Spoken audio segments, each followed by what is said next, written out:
Sejak kemerdekaan Indonesia, dua fondasi utama telah menjadi pijakan bangsa Indonesia.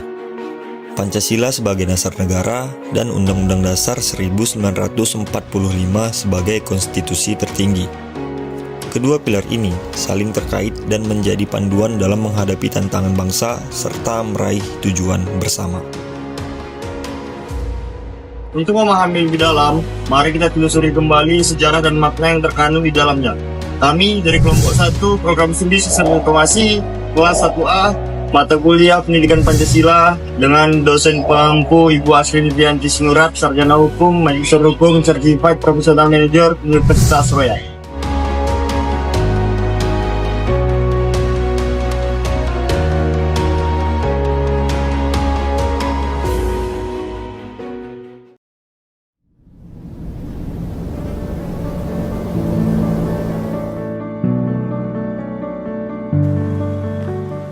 Sejak kita duduk di bangku sekolah, kita sudah diajarkan bahwa Pancasila merupakan dasar negara yang menjadi landasan ideologi bangsa Indonesia. Begitu pula dengan Undang-Undang Dasar Negara Republik Indonesia tahun 1945 yang merupakan dokumen hukum tertinggi di negara kita. Namun, apakah kita pernah bertanya, sebenarnya apa sih hubungan kedua hal ini? Mengapa Pancasila yang merupakan landasan moral bangsa Indonesia kaitannya sangat erat dengan Undang-Undang Dasar 1945 yang mengatur kehidupan bernegara? Nah, untuk memahami hal ini, kita harus melihat kembali sejarah negara Indonesia. Bahwa Pancasila itu adalah benar-benar satu dasar yang dinamis, satu dasar yang benar-benar dapat menghimpun segenap tenaga rakyat Indonesia. 1 Juni 1945 merupakan hari bersejarah lahirnya Pancasila yang hingga kini dipakai sebagai dasar negara Indonesia. Pada sidang BPUPKI, Insinyur Soekarno menyampaikan pidatonya yang bersejarah. Dalam pidato inilah, Soekarno menyampaikan 5 prinsip dasar yang ia usulkan menjadi dasar negara. Namun, Pancasila bukan hanya sekedar sebuah pidato atau gagasan. Ketika kemerdekaan Indonesia diproklamasikan dan Undang-Undang Dasar 1945 dirumuskan, kelima sila Pancasila dimasukkan secara langsung ke dalam pembukaan Undang-Undang Dasar 1945. Mengapa demikian? Karena Pancasila bukan hanya sekedar dasar negara. Ia adalah cerminan dari nilai-nilai luhur yang ingin dijadikan pondasi moral dan filosofis bangsa Indonesia. Pembukaan Undang-Undang Dasar 1945 menjadi tempat di mana nilai-nilai Pancasila terwujud secara langsung, menjadi landasan moral bagi seluruh hukum dan peraturan di Indonesia. Apakah kita bisa membayangkan Indonesia tanpa ideologi bangsa yang kuat seperti Pancasila dan Undang-Undang Dasar Negara Republik Indonesia tahun 1945? Keduanya tidak hanya mengatur jalannya pemerintahan, tetapi juga mengikat persatuan, menjaga keadilan, dan memberi arah pada perjalanan bangsa Indonesia.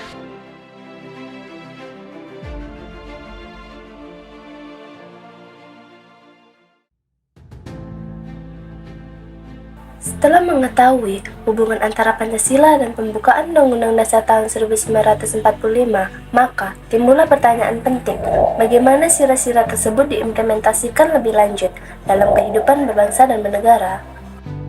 Seperti yang kita ketahui, setiap sila Pancasila tidak hanya ada dalam pembukaan, tetapi juga diimplementasikan dalam barang tubuh Undang-Undang Dasar tahun 1945 yang menjadi hukum tertinggi dalam negara kita. Ketika kita berbicara tentang Undang-Undang Dasar tahun 1945, maka kita sedang membahas lebih dari sekedar dokumen hukum, karena Undang-Undang Dasar tahun 1945 adalah fondasi berdirinya negara kita, yaitu Indonesia. Jadi, bagaimana sila-sila Pancasila hidup dalam undang-undang dan kehidupan bernegara? Untuk melihatnya lebih detail, kita akan menyelami penjabaran Pancasila dalam batang tubuh Undang-Undang Dasar tahun 1945 pada bagian berikutnya.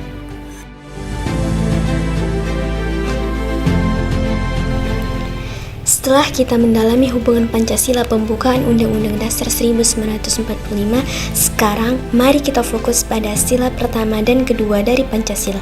Apa saja sih nilai-nilai yang terkandung di dalamnya dan bagaimana cara Pancasila diimplementasikan dalam Undang-Undang Dasar 1945? Sila pertama Pancasila, ketuhanan yang Maha Esa, mencerminkan komitmen bangsa kita terhadap keberagaman agama. Dalam Undang-Undang Dasar 1945, terutama pada pasal 29, dijelaskan bahwa negara menjamin kebebasan beragama dan hak setiap warga negara untuk menjalankan keyakinannya. Berikut ini adalah gambar perayaan Galungan di mana umat Hindu biasanya memakai pakaian adat berwarna putih dan membawa sesaji di atas kepalanya. Sila kedua, kemanusiaan yang adil dan beradab, menekankan pentingnya penghormatan terhadap martabat manusia. Dalam Undang-Undang Dasar 1945 tertera pada pasal 28 yang menjamin hak asasi manusia dan perlindungan terhadap martabat setiap individu. Dalam pemahaman ini, kita dapat melihat betapa pentingnya implementasi sila pertama dan kedua dari Pancasila untuk menjaga keharmonisan dan keadilan bagi masyarakat kita. Nah, sekarang mari kita dengarkan penjelasan berikutnya dari rekan kami. Nah, setelah kalian memahami sila pertama dan sila kedua, kita fokus ke sila ketiga dan keempat. Nah, apa aja sih nilai-nilai yang terkandung di sila ketiga dan keempat, dan apa aja implementasi Undang-Undang Dasar 1945? Sila ketiga, Persatuan Indonesia, menekankan pentingnya persatuan di tengah keberagaman. Dalam Undang-Undang Dasar 1945 diimplementasikan dalam pasal 27 dan pasal 28 yang menjamin kesetaraan dan hak setiap warga negara.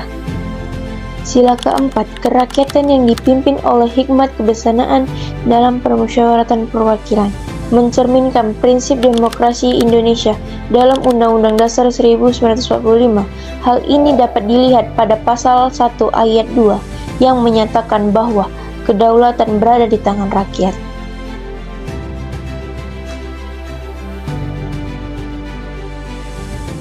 Setelah kita memahami sila pertama hingga sila keempat, kini saatnya kita memasuki pemahaman tentang sila kelima, yaitu keadilan sosial bagi seluruh rakyat Indonesia.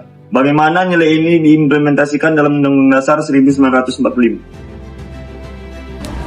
Sila kelima Pancasila, keadilan sosial bagi seluruh rakyat Indonesia, menegaskan pentingnya pemerataan kesejahteraan dan keadilan di masyarakat. Dalam Undang-Undang 1945, ini diatur dalam pasal 34 yang menyatakan bahwa negara bertanggung jawab atas kesejahteraan masyarakat.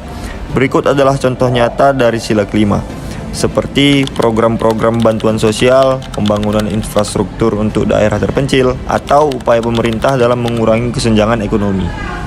Dengan memahami sila Pancasila dan penerapannya dalam Undang-Undang Dasar 1945, mari kita berkontribusi untuk mewujudkan Pancasila dalam kehidupan kita sehari-hari. Jadi, kesimpulan dari keseluruhan materi yang sudah dijelaskan, Pancasila dan Undang-Undang Dasar 1945 merupakan dua pilar penting yang merupakan pondasi kehidupan berbangsa dan bernegara Indonesia. Sebagai generasi muda, peran kita sangat penting dalam menjaga dan mewujudkan nilai-nilai keadilan sosial yang menjadi salah satu tujuan utama bangsa ini. Terima kasih telah menyaksikan video kami. Mari kita terapkan nilai Pancasila dalam kehidupan sehari-hari kita.